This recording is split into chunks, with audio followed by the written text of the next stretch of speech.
मजीद सामने दुकान है कंप्यूटर वाली अब बता दे जी मजीद बैकरी उनके सामने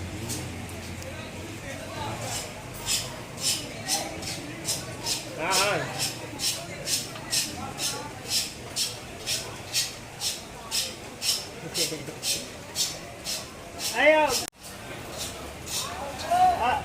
शहबाज सरफराज जरा पीछे बोल रहे हैं हाँ जी